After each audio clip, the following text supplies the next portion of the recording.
BI yang kembali lagi mempertahankan BI 7 days reverse repo rate di level 5,75%, meskipun ini memang juga sudah di-adjust dan sudah di-mentionkan juga oleh para ekonom dan juga analis begitu ya. Anda melihatnya seperti apa nih keputusan yang diambil oleh BI di tengah situasional yang seperti ini nih? Mungkin Pak David terlebih dahulu. Sudah sesuai ekspektasi Maria ya. Jadi memang kita berekspektasi masih akan menahan karena memang kalau dari sisi internal balance terjadi perbaikan ya terus-menerus dari sisi inflasi sekarang sekitaran 3% dan perkiraan kami ini akan menuju ke arah 2% ya di memasuki kuartal 3 ini di September ini kemungkinan akan mengarah ke 2% karena tahun lalu kita ada kenaikan BBM. Nah itu kita hitung-hitung pengaruhnya sekitar 1,5% ada pengaruh ke inflasi ya. Jadi ada faktor high base effect.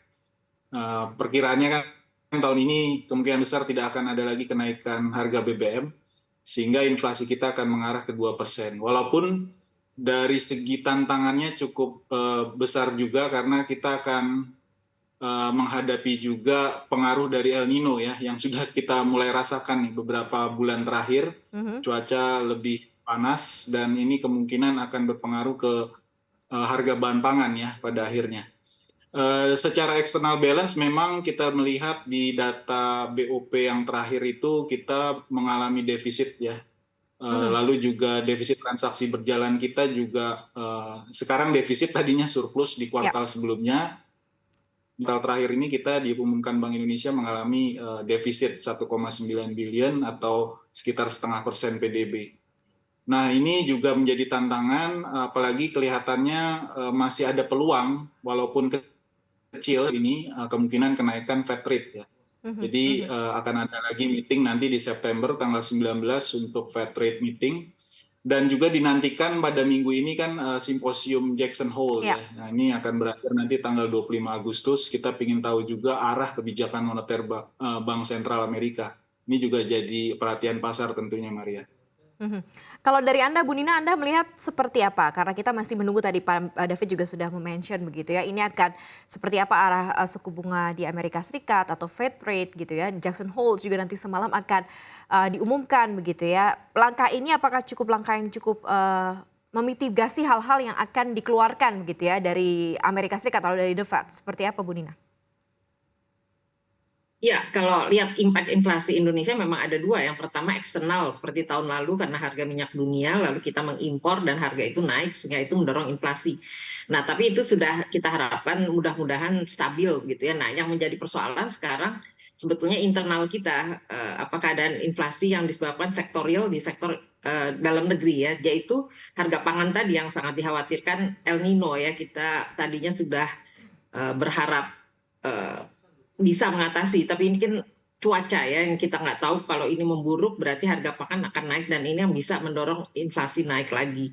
Jadi setidaknya langkah BI sudah tepat pada saat ini menahan dulu dan bisa melihat resikonya besok kalau memang benar harga pangan naik ya berarti harus dengan hati-hati harus memanage suku bunga lagi gitu ya. Karena ini kan kebijakan moneter ya. Jadi ada dua kan, sisi moneter dan sisi realnya yang harus diperhatikan. Walaupun kita lihat trennya menurun ya, kita harapkan turun, tapi cuaca itu sesuatu yang mengkhawatirkan ya. Kita paham dari siklus tahunan, biasanya siklus sekian tahun gitu kita punya El Nino memburuk dan itu mengkhawatirkan. Nah Bu Nina, kalau kita coba kaitkan dengan kemungkinan The Fed menaikkan suku bunga kembali 1 sampai 2 kali lagi begitu ya, dan tadi juga sempat di-mention bahwa tampaknya tidak akan ada kenaikan suku bunga acuan kita. Ruangnya sebesar apa sebenarnya untuk tetap terus mempertahankan sampai akhir tahun atau sebenarnya ada ruang untuk bisa memangkas suku bunga saat ini Bu Nina?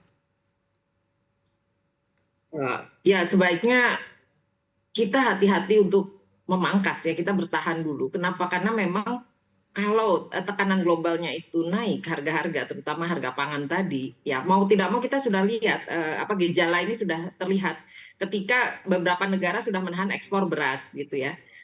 Ada beberapa negara dan ini kita harus hati-hati karena Indonesia kan tergantung impor berasnya ya. Jadi kalau El Nino-nya panjang itu harga beras naik itu berarti tekanan inflasi naik dan kebijakan moneter ya mau tidak mau meningkatkan suku bunga lagi dan kita berharap itu tidak terjadi gitu ya. Mudah-mudahan bisa di-manage. Ya kalau dari faktor eksternal lainnya itu adalah gejolak harga di luar yang tampaknya sudah menurun ya, stabil ya, komoditas harganya menurun. Tapi cuaca kita nggak, kita prediksi hati-hatilah, terutama arus barang impor kita yang pangan tadi, beras ya terutama. Ya kita lihat ini setiap negara sepertinya mulai menahan stok berasnya karena membayangkan El Nino tadi. Iya, iya. Oke, kalau dari Anda Pak David, Anda melihatnya seperti apa begitu ya? Kalau tadi kita coba masukkan berbagai macam unsur, termasuk El Nino di dalamnya, inflasi dan lain sebagainya. Dan kemungkinan begitu ya, Fed rate yang katanya dimention akan naik lagi 1-2 kali. Ruang atau intervensi yang bisa dilakukan Bank Indonesia terhadap BI 7 days reverse repo rate ini sebesar apa dari skema atau stance-nya mempertahankan atau mungkin saja menaikkan atau bisa saja diturunkan karena kita akan ketemu nih pairnya dengan Fed rate nanti yang akan diputuskan oleh the Federal Reserve, Pak David. Ya, ini sering ditanyakan juga ya, spread antara suku bunga bank sentral kita dengan Fed ya. Memang agak menipis ya spreadnya, dan ini kemungkinan bisa saja on par. Tapi memang yang paling penting itu kan realnya. Jadi real spreadnya semacam apa. Dan kita lihat outlook inflasi kita sejauh ini masih relatif baik ya. Jadi di beberapa bulan terakhir bahkan inflasi kita lebih baik dari inflasi Amerika Serikat ya, mitra dagang utama kita. Dan ini juga menjadi satu hal yang memberikan sentimen positif juga buat investor ya, terutama investor asing. Kalau kita lihat tren kurs di kebanyakan emerging market, itu kebanyakan sangat berkorelasi positif dengan tren dari outlook inflasinya.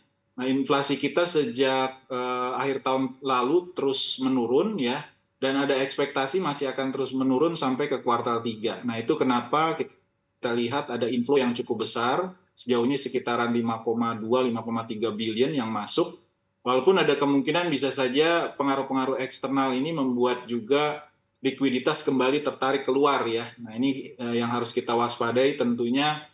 Tadi ya, bagaimana langkah kebijakan moneter dari Bank Sentral Amerika Serikat sendiri, dan juga kejadian-kejadian terutama di mitra dagang utama kita yang lain seperti China.